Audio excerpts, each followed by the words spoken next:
This is the future.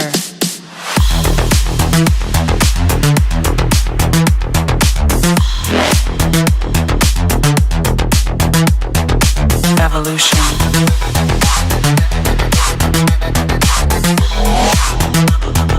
This is the future.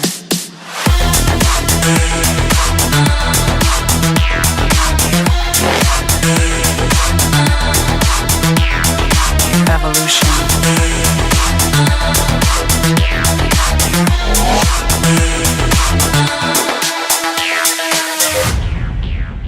This is the future.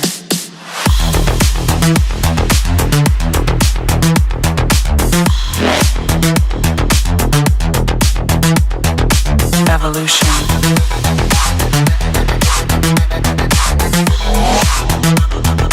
This is the future.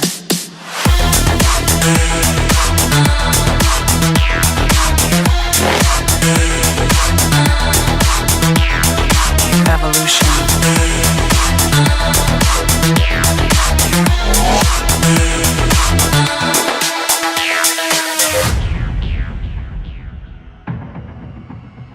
For joining us at the Palma International Boat Show called a fantastic brand new fresh out box boat, and we are joined here by Tim Carbury, who's the central agent for this ST-BARTH 85 Fly.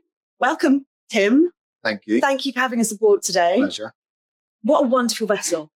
Special, actually. And I didn't know this brand before, so I'd love it if you can tell us a little bit more about it. Yeah, she is. She's special. She's unique.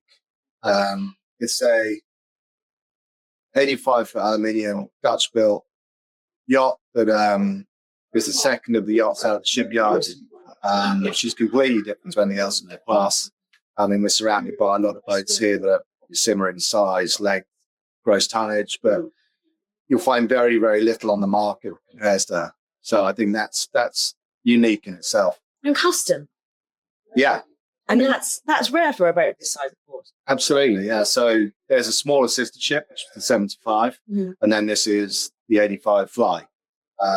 She's the first of the series.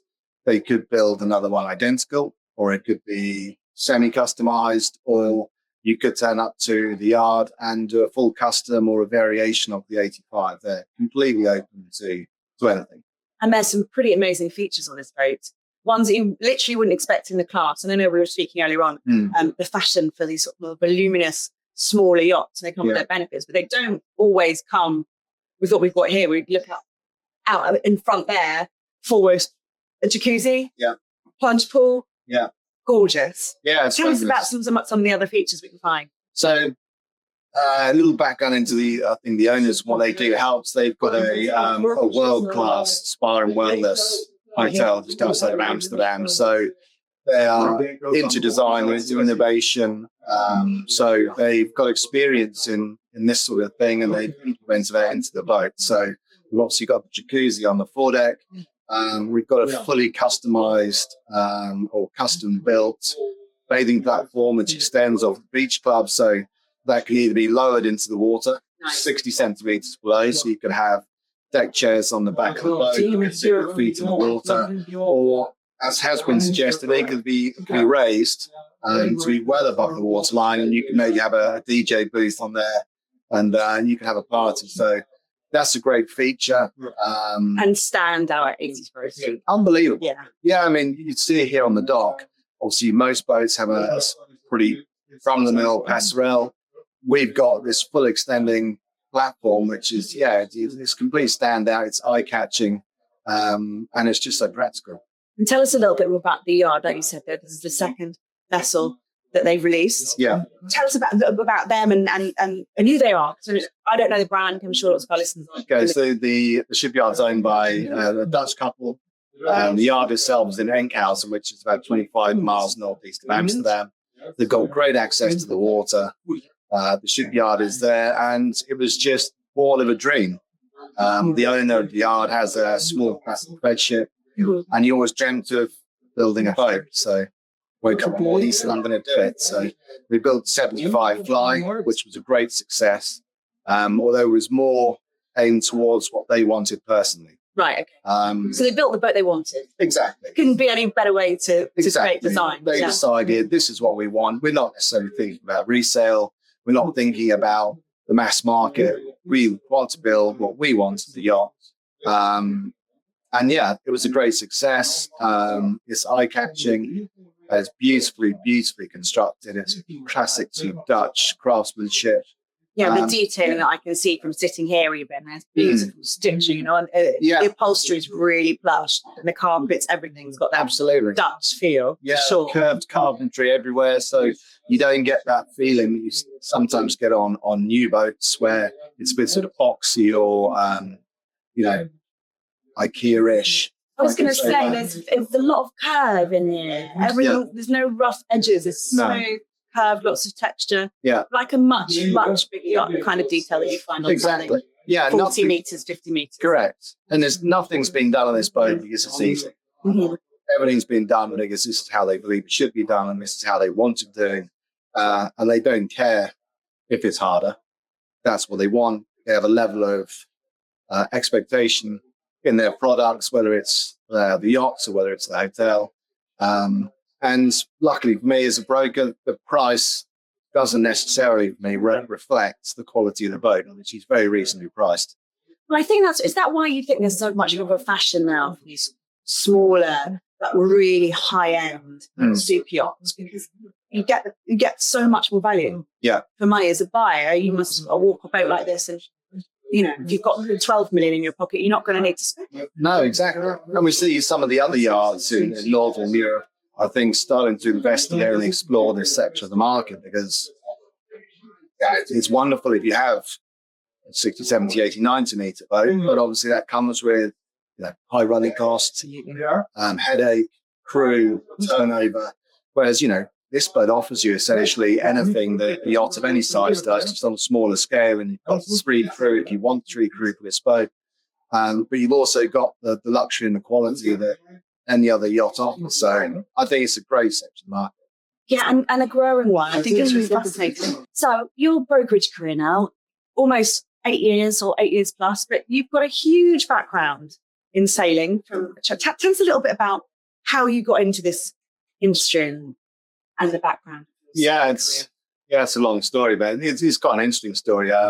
My father was a Kiwi, and obviously a super keen sailor, and he got me into sailing age 4 on the family sailboat. So I spent my youth sailing around the Solent, and then as I grew up, got a bit older, we sort of went down towards the West Country, and then I got into offshore sailing and inshore sailing, and then fastnet racing.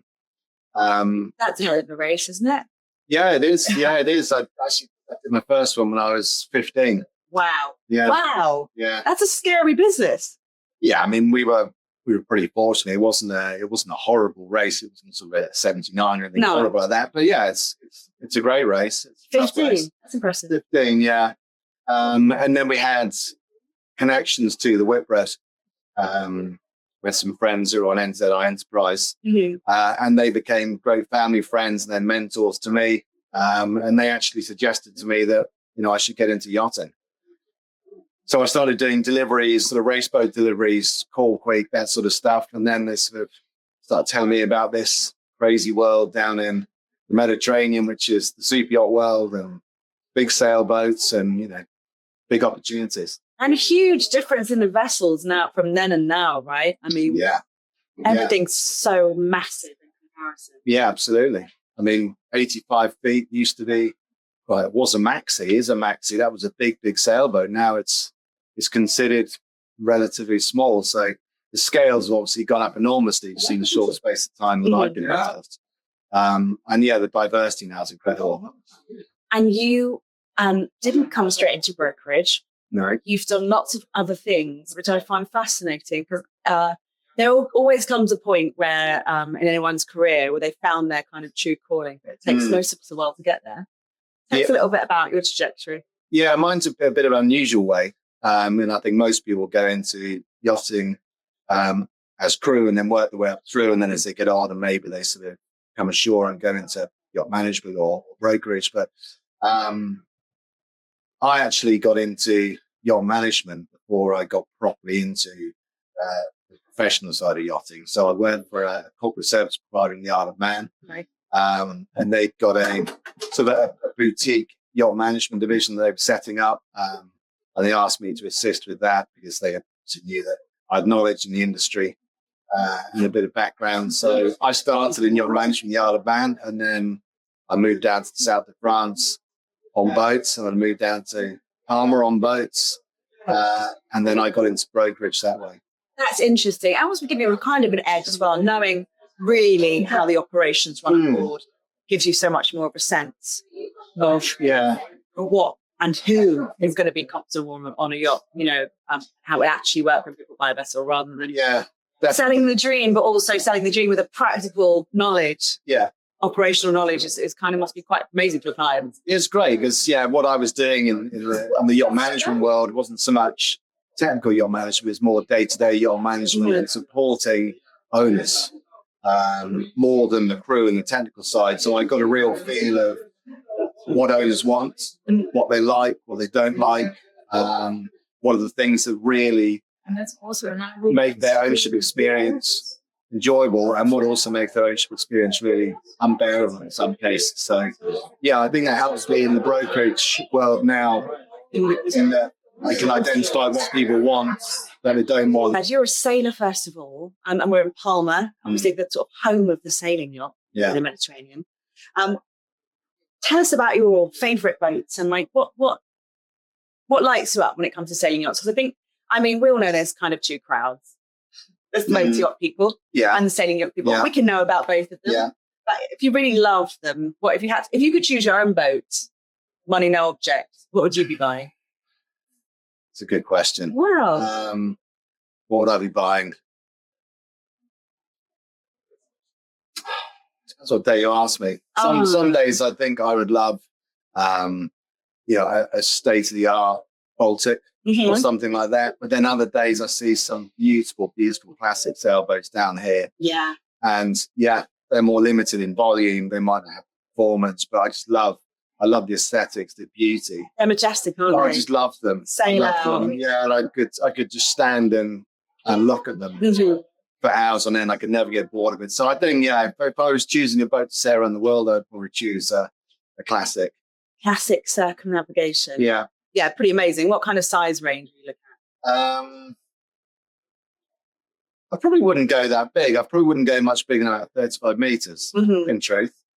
It's quite big on a sailing yacht, though, still, isn't it? Yeah, I think it's a good blend between size, comfort, volume, but you also still have that interaction with the water. You should still have the sail performance.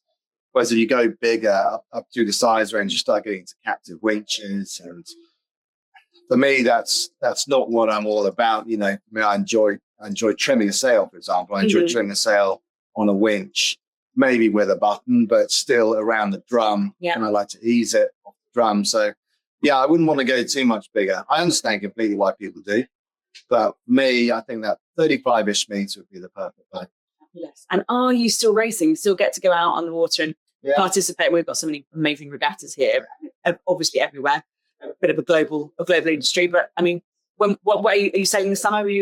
Yeah, I've got a little classic sailboat myself. So I've got a 10 meter in Club Náutico here. Lovely. So for the first time last year, we entered the classic regatta in Club de Mars. Very cool. Yeah, it was great because for years and years and years, I've been racing on other people's boats, and particularly in the sort of the bigger boat regattas, you feel as much of a guest as you do a crew member. So to go racing on my little boat with some friends was great. So we're planning to do that again this year. Magic. And probably the Super Yacht Cup when it's here. Yeah, that's a pretty fun regatta. It's great. Did you go to the America's Cup last year? Yeah, we went. Trying to think which day it was. It was the crucial day where it looked like Ineos might come back into it. Oh, wasn't that? It was nail biting. It was incredible, actually, how much that has brought so many more people into appreciating racing yachts. Yeah, because we all love the sport. Of course we do. But amazing that it sort of brought so many more eyes. Yeah, and the technology that we were seeing on television, I think, made it so much more of a spectator sport than it ever has been before. Plus the speeds are incredible. I think from my point of view, it's quite hard to relate to it because it's not sailing how most of us know sail. No, I think that's true. So it's very much the extreme end of innovation with the foiling and the materials that were used, and obviously the cyclaws, is what they called them. Yeah, I mean, incredible. I think that it's just the F1, isn't it? It is the F1, but that's great because that's what drives innovation, and that that will come down through the sport and into various different sizes of yachts. So everything benefits from that super high-end innovation. I reckon as well, definitely inspiring another generation of sailors. Absolutely. Out on the water. Yeah. I mean, we see it in anything. We see it in even the darts. Just take someone like Luke Littler to just catch the public's imagination. And I think the America's Cup last year was so well televised and presented that it did. It got people into yachting, which I guess has been perceived as being quite elitist at times, and maybe for the middle class or middle upper class in the wealthy, but actually it doesn't need to be. So it's nice that we have that moment of inclusivity. Here we are at a yacht show and everything's exclusive. Actually, the Palma show, I think of all the shows, really does welcome in not just buyers, but and people in the industry, but also people who appreciate and kind of get excited about what we all get excited about, kind of a window into this world. Yeah. And yes, of course, yachts are expensive, but going to watch or participate in a regatta, that transcends class in a way. Yeah, that's the ultimate. I think racing a boat is the ultimate. And, even in the UK, there's so many inland lakes and little sailing clubs. You don't have to be sailing with something super expensive and high-tech to be enjoying it. I've been told recently there's a Windermere boat show. Who knew? You probably did. I did not know. But even if you want to go and take boats out on Lake Windermere, there's a show. Yeah.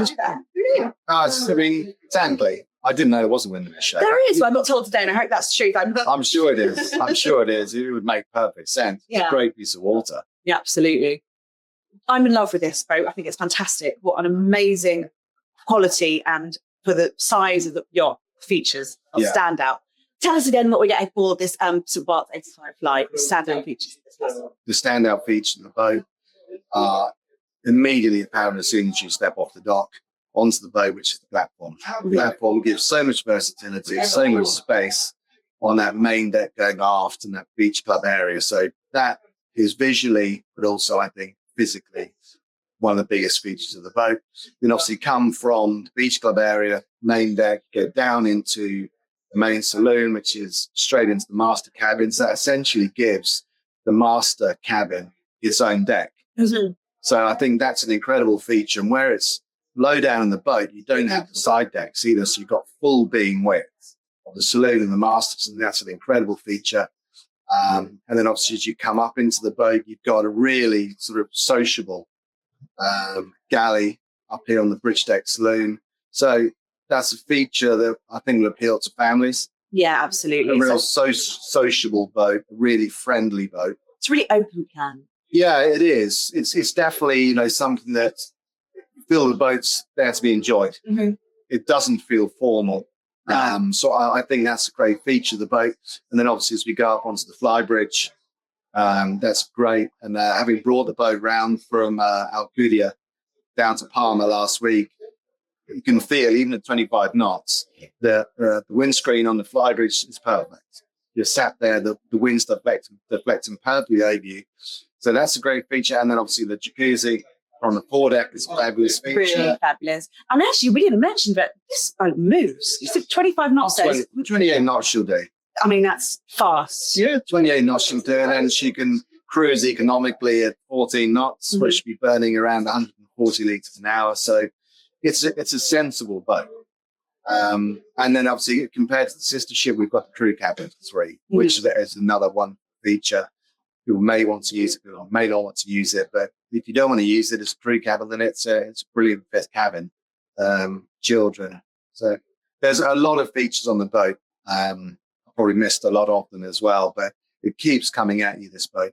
Yeah, absolutely. It really does. So much your money, so much value. Yeah. And it really has that feeling of a much larger yacht.